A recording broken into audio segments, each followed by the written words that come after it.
이 종업원 급여 보호 프로그램 PPP에 의한 대출의 상당수가 규정 위반으로 이루어진 것이다라는 조사 결과가 나왔습니다.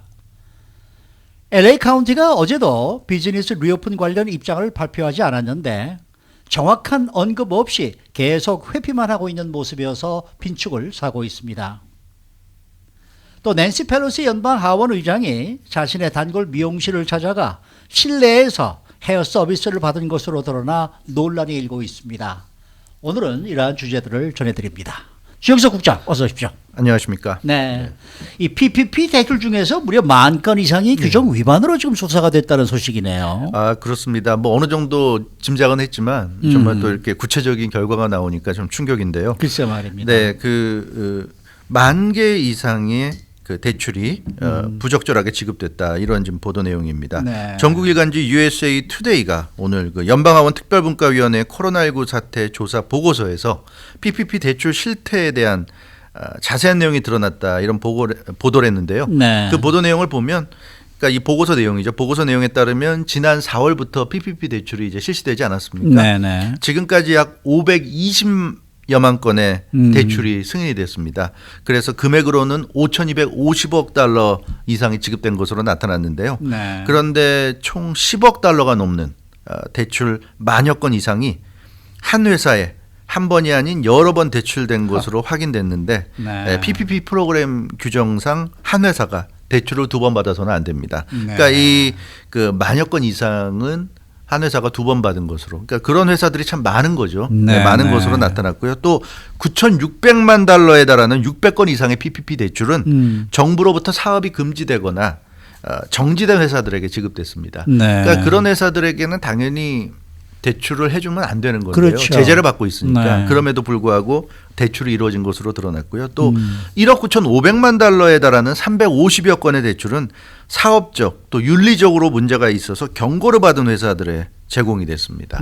그래서 이것도 역시 이 대출을 못 받은 정상적으로 영업하는 회사들과 비교하면 분명히 형평성에 문제가 있는 거고요. 네. 게다가 30억 달러에 달하는 11,000여 건 이상의 대출은 어플리케이션 때 필요한 자료를 제대로 제출하지 않은 그런 회사임에도 불구하고 이 대출이 이루어진 것으로 그렇게 네, 드러났습니다. 네, 그렇기 때문에 이 상당한 정도가 좀 문제가 있는 것으로 나타났는데요. 이와 관련해서 제임스 클라이번 연방하원 특별위원회 위원장은 연방재무부가 더욱 엄격하게 네. 이 PPP 대출 관리 감독을 해야 한다, 이렇게 그렇죠. 얘기를 했고요. 납세자들의 돈이 허투루 쓰이는 일이 그렇죠, 있어서는 그렇죠. 안 된다는 지적을 했습니다. 그러니까 이거는 뭐 해당 회사들이 신청을 했으니까 지금 재무부에서 준 거 아니겠습니까? 그렇죠. 그러니까 네.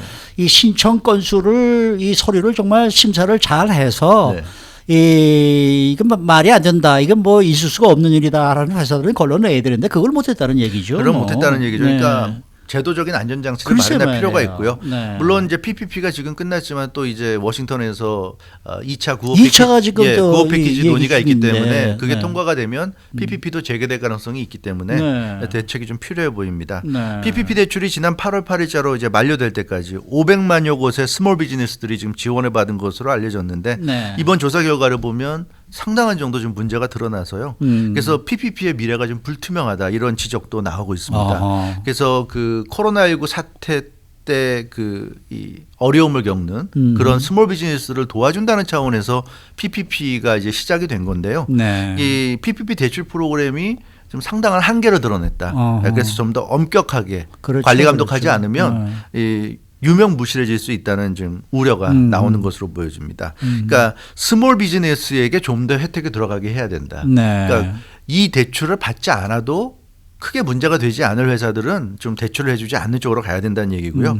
그래서 스몰 비즈니스 중에서 한번 PPP 대출 받았는데 스몰 비즈니스 하는 쪽은 정말 뭐 몇만 불 받지 못한 사람들, 그렇죠. 회사들도 많이 있거든요. 네, 네. 받았다고 하더라도. 네. 그런 곳은 PPP 대출 받았다고 해도 뭐 지금 몇 개월이 지났기 때문에 이미 다 써버렸고 네. 또 어려운 상황이어서 그렇게 그 정말로 절실히 필요한 스몰 비즈니스 업체에게는 한 번 더 네, PPP 네, 대출을 해줄 수 있는 그런 쪽의 논의가 이루어지고 있는데, 구체적인 내용에서 지금 공화당과 민주당이 차이를 보이고 있어요. 그러니까 공화당은 두 번째 대출을 받을 수 있는 자격으로 300명 이하 사업장, 두 번째 대출을 받을 수 있어야 한다 이렇게 제시했고 민주당은 백인 이하 사업장만 그렇게 하자 네, 이렇게 네. 얘기했어요. 그러니까 민주당은 좀 더 범위를 좀 좁혀서 더 그러니까 확실하게 그 정말 스몰 비즈니스인 곳만 두 번 받을 수 있게 하자는 거고 공화당은 300명 이하 정도면 그것도 스몰이다. 네. 그 정도까지는 두 번 받을 수 있게 해주자. 이런 정도의 지금 차이가 있는데요. 네. 이런 차이는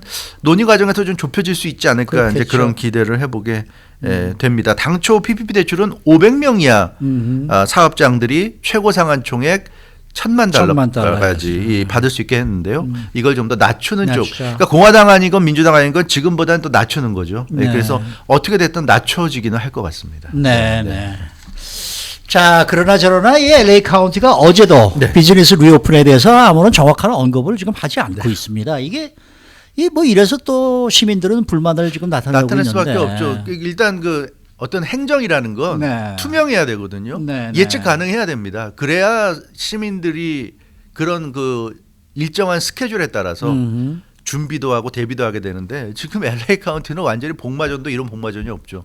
아무런 이 예측할 수 있는 그런 어떤 것들이 하나도 없는 거죠. 네. 없다 보니까 매일같이 뭐 기자회견이라고 하긴 하는데 아무런 연급도 없고 매일같이 뭐 사망자가 몇 명이고 신규 감염자가 몇 명이고 이런 발표만 하고 항상 하는 얘기 뭐 게더링 하지 말라 네, 항상 하는 얘기만 하고 그 외에 정말 중요한 얘기들을 하지 않고 있기 때문에 네. 이게 참 답답한 상황이에요. 네. 당초에 그 캐서린 바거 슈퍼바이저가 지난 월요일 날 화상 브리핑할 때 어제죠 화요일 날 슈퍼바이저 위원회 회의를 개최한다면서 그랬었죠. 그 어제 오후에 네. 비즈니스 리오픈에 대한 발표를 할 수 있길 희망한다고 그랬어요. 물론 말 그대로 희망한다고 그랬으니까 희망대로 안 됐다고 그러면 할 말은 없습니다. 그러니까 되도록이면 어제 오후 발표하고 싶었는데 결국 발표 못했다는 건데 그 발표 못한 것도 결국 LA 카운티가 얼마나 무능한지를 우리에게 보여주고 있는 거예요. 그렇죠. 발표를 안 한다는 건 정말 무능한 겁니다. 네.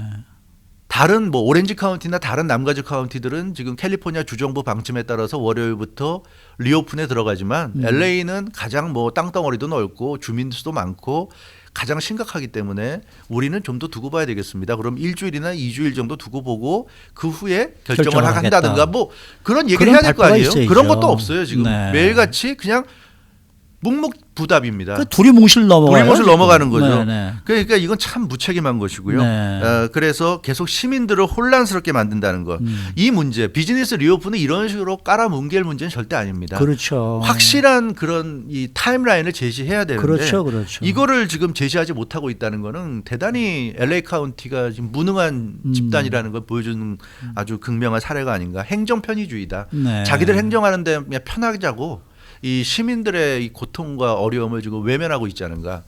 굉장히 그 LA 카운티에 대한 불만이 높아지는 그런 상황인 것 같습니다. 네. 이 청취자 여러분들 다음 선거에서 이 LA 카운티 슈퍼바이저들은 좀 싹 다 갈아치워야 되지 않을까 이런 생각이 듭니다. 좀 답답해요 정말 네. 답답하고요. 그래서 좀 시민들과 일단 소통을 하지 않는다는 소통을 게 하진 않는 거 일방적으로 시민들에게 뭐 해라 이렇게 지시하는 건데 이거는 네. 그런 게 아니에요. LA 카운티가 시민들 위해 군림하는 그런 존재가 아닌데 이거 뭐 다 잘못돼도 대단히 잘못된 겁니다. 이거는 아닌 것 같고요. 정말 지금 말씀하신 대로 선거에서 네. 좀 제대로 된 선택을 해야 될 필요도 있지 않은가 그런 좀 생각도 해보게 됩니다. 네.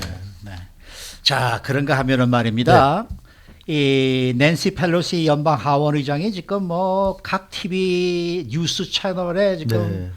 항상 모습을 오늘 어제 이렇게 드러내고 있어요. 지금 미용실을 방문해서 네. 서비스를 받은 것으로 드러나서 망신을 당하고 있다 이런 얘기 아닙니까? 네, 그렇습니다. 이게 참 또 이런 일이 벌어졌네요. 네. 그 민주당의 지도자, 민주당을 현재 이끌고 있는 낸시 펠로시 연방하원 의장이 최근 미용실에서 서비스를 받아서 논란이 일고 있습니다. 네. 그 북가주 방송 크라운 TV가 오늘 보도했고 뭐 수많은 방송 매체들, 언론 매체들이 지금 다 보도하고 있는데요. 네. 낸시 펠로시 연방하원 의장이 미용실 실내에서 헤어 서비스를 받은 것으로 나타났다는 그런 보도 내용입니다. 네. 네, 이 샌프란시스코가 낸시 펠로시 하원 의장의 지역구잖아요. 그렇죠. 그래서 낸시 펠로시 하원 의장이 샌프란시스코에 있는 유니온 스트릿의 한 미용실을 방문했다고 합니다. 거기서 네. 실내에서 헤어 서비스를 받은 것으로 드러났다는 내용인데요. 이 소식이 이렇게 모든 언론을 통해서 지금 보도될 수 있었던 것은 낸시 펠로시 하원 의장이 미용실을 방문해서 미용실 안에서 이렇게 돌아다니는 모습이 담긴 영상이 어제 SNS에서 돌아다녔습니다. 아하. SNS에서 이게 소개가 됐어요. 그러면서 이 수많은 대중들의 폭발적인 관심을 끌었고 세상에 알려졌습니다. 이게 아마 누군가가 이걸 보고서 좀 유출을 한 것 같아요. 네, 그 모습을 네. SNS에다 좀 푼 것 같은데 네. 이게 아주 뭐 어마어마한 지금 파장을 일으키고 있는데 이 논란이 되니까 미용실 오너가 그 언론들과 인터뷰했는데 그 내용을 보면 낸시 펠로시 의장이 자신의 오랜 단골 고객이다. 네. 그 지난 8월 31일 그러니까 월요일 날 월요일이죠. 오겠다는 그 예약을 했고 그 예약대로 월요일 날 와서 미용실에서 서비스 받았다 이렇게 네, 얘기하고 있습니다. 네. 근데 이 영상을 보면 그 낸시 펠로시 의장이 머리를 하기 위해서 그 미용실 가면 가운을 입잖아요. 네. 가운을 입고 젖은 머리로 걸어 다니는 모습이 담겨 있습니다. 네. 그러니까 사실 실내에서 그렇게 서비스를 받았다는 게 일단 문제고요. 또 마스크를 착용하지 않았어요. 보면은 그 헤어 디자이너들로 보이는 남성과 여성들이 전부 다 마스크를 했어요. 맞아요. 근데 낸시 펠로시 하원 의장만 마스크 안 했습니다. 네. 그래서 이것도 참 이 문제가 되고 있는 그런 상황입니다. 네. 근데 실내에서 미용실 서비스를 받을 수 없는데 네. 원래는 업계도에 없죠. 있는데 네. 받았다는 것. 네. 또 실내에 있는데 마스크를 착용하지 않았다는 것. 네. 이건 좀 지적 사항이 될 수 될 수 있겠어요. 있죠.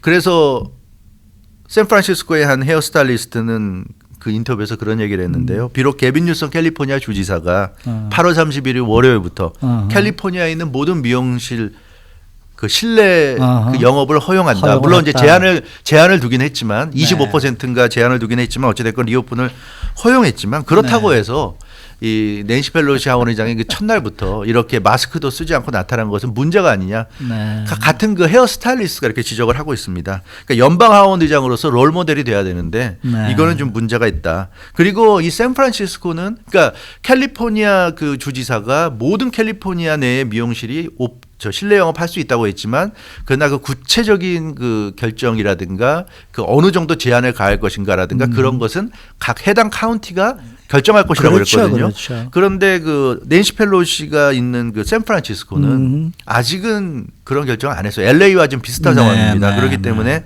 월요일 날 실내 서비스 받았다고 한다면 이거는 그 코로나19 방역 수칙 위반이 되겠죠. 네. 그래서 이거는 좀 문제가 될 수밖에 없다. 낸시 펠로시 하원 의장이 그걸 몰라서 갔다고 그런다면 연방 하원 의장이 말도 안 되는 그걸 거죠. 모른다고 하는 건 말도 안 되는 거고요. 또 네. 알면서도 갔다 그러면 그건 그것대로 또 문제고요. 더 나쁜 거고. 예, 그렇죠. 그래서 이게 좀 문제가 되고 있는데 워낙 지금 SNS를 비롯해서 온라인에서 이 문제가 심각하게 좀 퍼지고 있다 보니까 네. 낸시 펠로시 하원 의장실이 공식 성명을 발표했습니다. 네. 해명을 했는데 이 해명이 글쎄요. 이 뭐라고 그랬냐면 낸시 펠로시 하원 의장이 항상 마스크를 착용하고 지역 코로나19 방역 수칙을 준수하고 있다. 이렇게 얘기했어요. 네. 그러니까 낸시 펠로시 하원 의장이 마스크를 안 쓰는 사람이 아니다. 이제 이런 얘기고 네. 그 동영상에 그렇게 안 쓴 게 찍힌 거는 아마 뭐 서비스를 받기 위해서 머리 감고 뭐 이러다 보니까 그 와중에 잠깐 안 썼던 게 찍힌 것이다. 이제 이런 해명인 것 같습니다. 그리고 해당 미용실이 펠로시 의장에게 월요일 날 오라고 했고 샌프란시스코시가 한 번에 한 명의 손님을 받을 수 있도록 허가했다고 해서 낸시 펠로시 의장이 미용실 설명을 듣고 미용실 서비스를 받은 것이다 언급했는데 이 설명도 좀 그래요. 이게 좀 구차하네요. 구차한 데다가 이 설명대로라면 미용실이 문제가 있다는 거 아닙니까? 네. 그러니까 이거는 본인의 공경을 벗어나기 위해서 미용실에게 책임을 떠넘기는 또 이런 모습이기 때문에 오히려 유권자들에게는 오히려 좀 안 좋은 모습이 아닐까. 차라리 본인이 그냥 책임을 지는 모습을 보였으면 더 나을 뻔했는데 어찌됐건 샌프란시스코는 아직 미용실 실내 영업을 허용하지 않았습니다. 네. 허용한다는 발표를 아직 안 했기 때문에 네. 뭐 아무리 미용실이 설사 이런 설명을 했다고 그래도 네. 본인이 그런 거조차 체크도 하지 않고 네. 갔다고 한다면 이거는 그 연방 하원 의장으로서 법을 만드는 그렇죠. 예, 입법부의 수장으로서 이거는 뭐 변명의 여지가 없지 않은가 예, 그런 느낌이고요. 그러나 저러나 어찌됐건 그런 건 있어요. 앞에 그 LA 카운티 얘기할 때도 지적했지만 낸시 펠로시 하원 의장도 결국 주지사가 발표를 했고 그러니까 이제부터는 뭐 실내에서 서비스를 받아도 되나 보다 하는 생각을 했을 수 있을 것 같아요. 그럼 네. 그런 걸 보면 LA나 샌프란시스코나 좀 비슷한데요. 주지사가 그렇게까지 발표했고 많은 사람들은 이미 이제는 실내 영업을 뭐 제한은 있겠지만 할 수 있겠구나 하는 그런 기대 심리 인식을 하고 있다는 거죠. 네. 그런 점을 본다면 LA나 샌프란시스코도 빨리 어떤 조치를 취해야 될 겁니다. 글쎄 계속 이렇게 방치하는 것도 올바른 건 아닌 것 같아요. 그래서 이번 일을 보면서 낸시 펠로시 하원 의장도 문제가 있고 샌프란시스코시라든가 또 LA 카운티라든가 이런 그 행정 자치단체들도 좀 문제가 있지 않은가 그런 생각이 좀 듭니다. 아니 빨리 백악관하고 빨리 협상을 해서 저 이 코로나 패키지나 빨리 좀 결정을 내주지 무슨 뭐 지금 머리를 하고 그것도 좀 문제가 있지 않습니까? 수고 많으셨습니다. 주영석 국장이었습니다.